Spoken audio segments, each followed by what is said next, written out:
Assalamualaikum warahmatullahi wabarakatuh. Pada video kali ini kita akan membahas langkah-langkah praktikum Cybersecurity modul 3.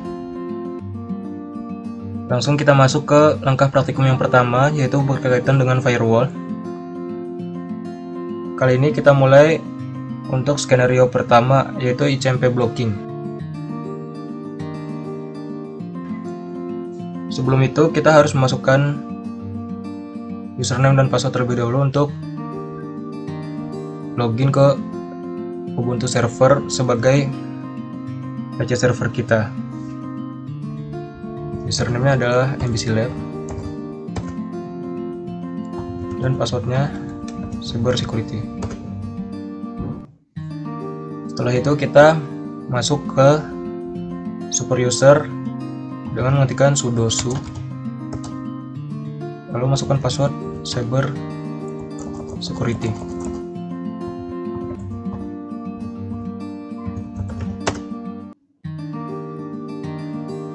Nah, sekarang kita sudah masuk sebagai super user. Jadi di sini satu PC server akan membentuk suatu rules pada firewall berupa IP tables yang akan memblokir paket ICMP ke PC tersebut dari PC client.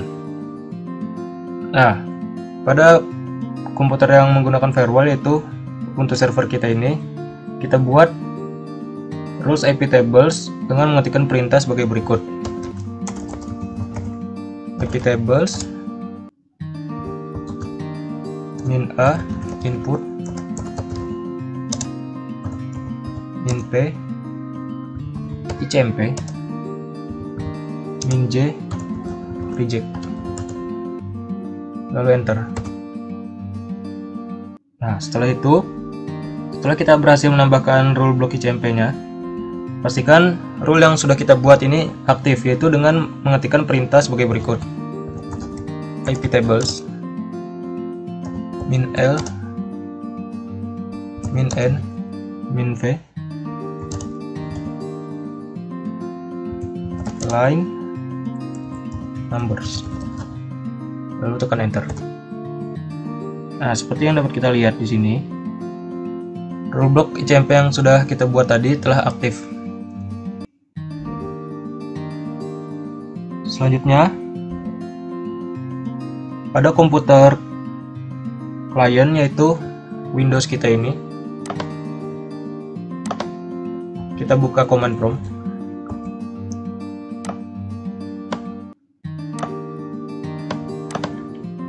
Pastikan sebelumnya untuk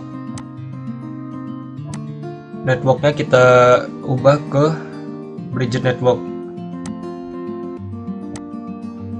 Di sini kita akan melakukan perintah berupa ping.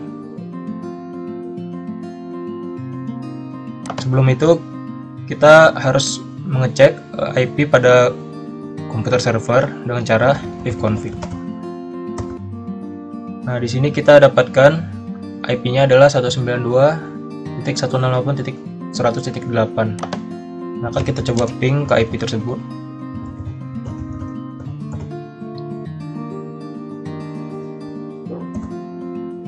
Nah, dapat dilihat di sini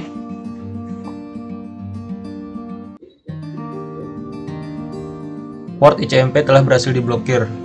Buktinya adalah kita tidak bisa mengeping dari PC client ke PC server dengan ditampilkannya tulisan destination port unreachable ini. Nah, kita telah berhasil melakukan skenario yang pertama, yaitu ICMP blocking. Selanjutnya kita akan masuk ke skenario kedua, yaitu HTTP blocking. Pada skenario kedua ini, IP tables akan melakukan blocking pada port HTTP pada PC server kita. Sebelum itu, kita harus menyiapkan suatu website yang akan kita uji nanti.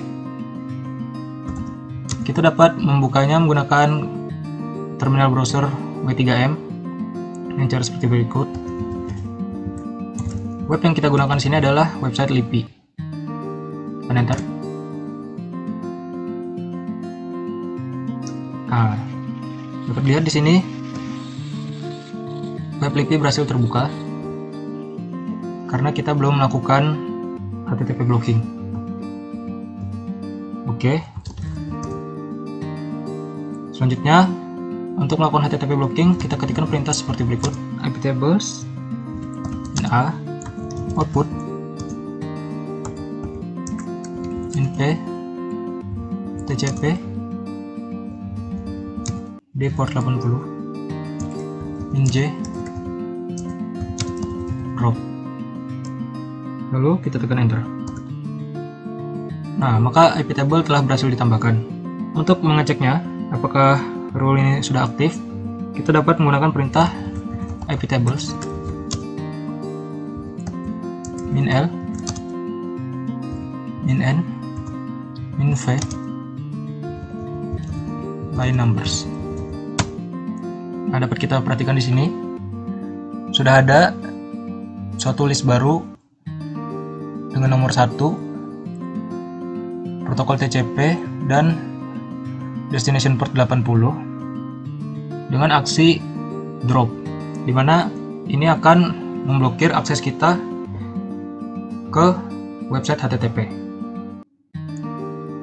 Kita buktikan dengan cara menggunakan W3M lagi, ip.gurt.id.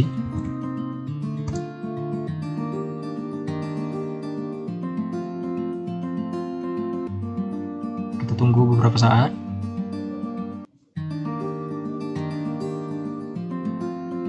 Oke, telah terbukti bahwa website LIPI tadi tidak dapat dibuka karena kita sudah memblok protokol HTTP pada web tersebut, sehingga kita tidak bisa mengaksesnya.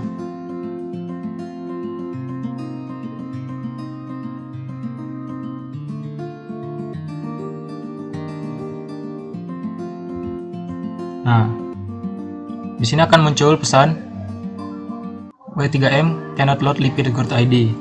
Maka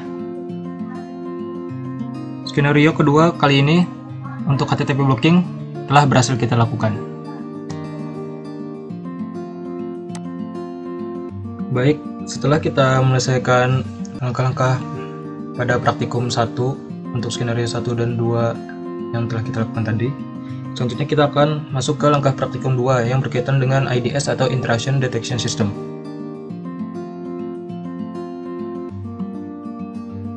Langsung saja kita ke skenario yang pertama, yaitu mode pada snort. Nah, untuk mode-mode pada snort terdapat beberapa mode yang dapat kita gunakan. Di antaranya adalah sniffer mode, packet logger mode, dan intrusion detection mode.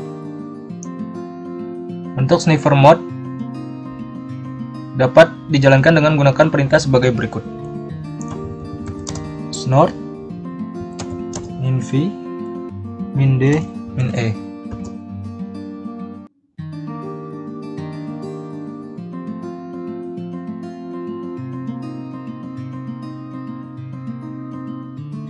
Nah, dengan menambahkan beberapa switch yaitu min v, min d, dan min e tadi akan menghasilkan beberapa keluaran yang berbeda. Untuk min v sendiri itu adalah untuk melihat header TCP/IP paket yang lewat. Untuk min d berfungsi melihat isi paket, dan min e untuk melihat header link layer paket seperti Ethernet header. Dapat kita lihat seperti berikut.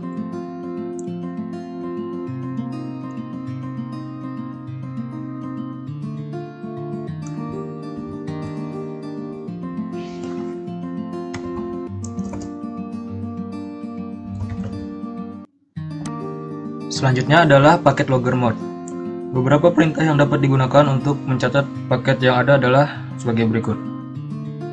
Kita ketikkan perintah cd var log snort untuk masuk ke dalam directory snort. Setelah itu kita ketikkan perintah snort spasi min dev spasi min e spasi mp0s3, di mana mp0s3 ini adalah adapter yang ada pada Ubuntu server kita. Lalu min l spasi var log snort. Lalu kita berikan nama paket lognya, misal test log. Lalu tekan enter.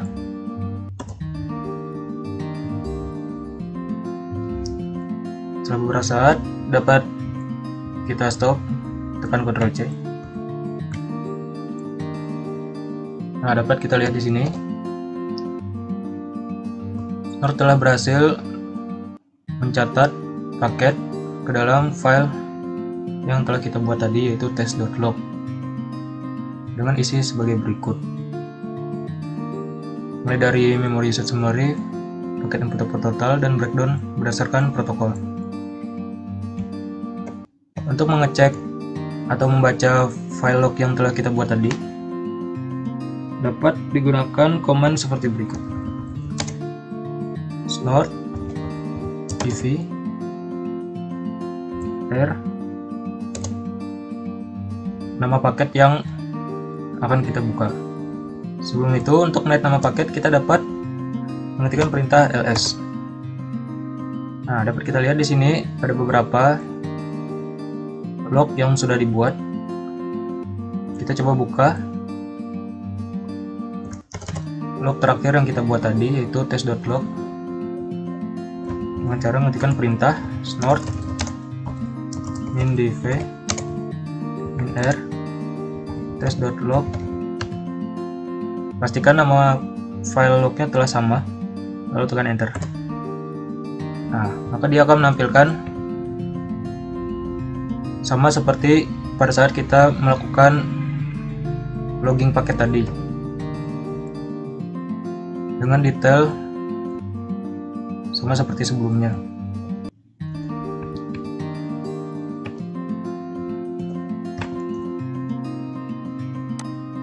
Ya, kita telah melakukan praktikum 2 mengenai IDS pada skenario pertama, yaitu mode-mode pada Snort. Selanjutnya kita akan masuk ke skenario kedua, yaitu mengenai rule Snort. Pada skenario kedua ini, PC klien akan melakukan smart attack pada PC server untuk dideteksi oleh Snort dengan rule yang sudah ditentukan. Langkah pertama yang dilakukan yaitu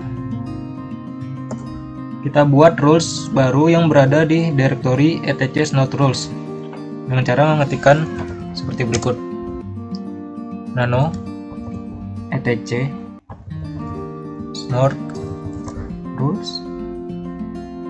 Kita beri nama custom rules. Nah, selanjutnya di sini kita telah menambahkan atau mengisi custom rules sebelumnya. Jika di tempat kalian masih kosong, maka kalian tinggal ikuti ini saja, yaitu ketikkan alert icmp external net any strip lebih dari $homenet any, lalu kita isikan message-nya atau pesan yang akan muncul pada saat alert terjadi, yaitu paket yang dikirim terlalu besar. Kita batasi ukurannya lebih dari 200. Reference arithmetic, 246. Class type byte unknown dengan SID 499 dan ref 4. Lalu kita save dengan cara Ctrl X untuk exit, lalu tekan Y dan enter. Selanjutnya kita edit file snort.conf yang ada di direktori etc snort.conf, itu dengan cara nano etc snort snort.conf. Nah, setelah snort.conf terbuka, selanjutnya kita cari ipvar home_net. Ada di sini. Kita masukkan IP yang akan dimonitor oleh Snort. Misal 92.168.100.8. Selanjutnya kita nonaktifkan rules yang tidak kita perlukan.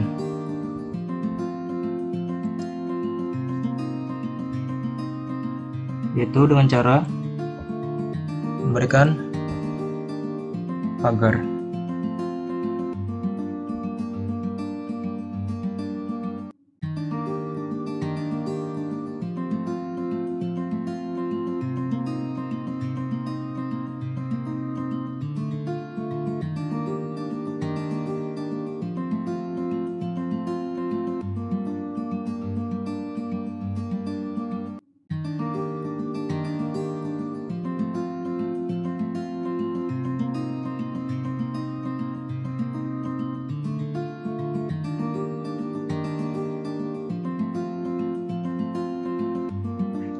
Kita ketikkan include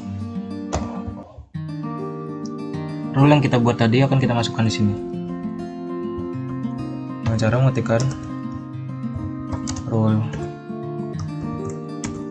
_path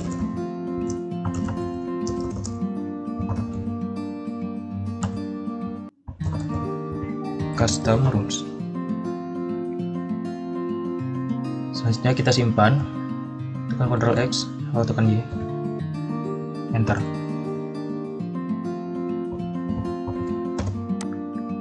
Selanjutnya kita akan masukkan perintah seperti berikut, yaitu snort -c /etc/snort/snort.conf -i enp0s3 -a console, lalu tekan enter. Nah, di sini kita telah berhasil menginisialisasi rule yang telah kita buat tadi. Selanjutnya untuk mengeceknya, kita akan menggunakan command prompt dari Windows sebagai PC client. Di sini kita akan coba ping ke IP komputer server, yaitu 192.168.100.8. Pertama-tama kita akan coba menggunakan ukuran paket 100, dimana ini adalah kurang dari besar paket yang kita tentukan pada rule, maka seharusnya tidak akan muncul peringatan apapun. Kita tekan enter. Nah, dapat dilihat di sini pada PC server tidak merespon atau memberikan peringatan apapun. Selanjutnya ketika kita coba, misal ukuran paketnya adalah 500, dimana itu adalah lebih dari 200, yaitu batas yang kita tentukan pada rule yang telah kita buat tadi. Maka dapat kita lihat. Nah, di sini akan muncul ICMP alert atau peringatan bahwa ada paket ICMP yang masuk dan paket yang dikirim terlalu besar,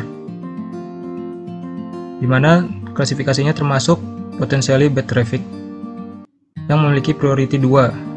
Priority 2 di sini adalah tingkat ancaman medium dari IP 192.168.107 yaitu PC client ke IP PC server yaitu 192.168.100.8. Nah, begitulah cara menggunakan Snort untuk membuat suatu rule untuk menerapkan IDS atau Intrusion Detection System dengan cara menyalakan alert pada ICMP. Terima kasih telah menyaksikan video ini dan menyimak dengan baik. Semoga ilmunya bermanfaat. Sampai bertemu di kesempatan selanjutnya.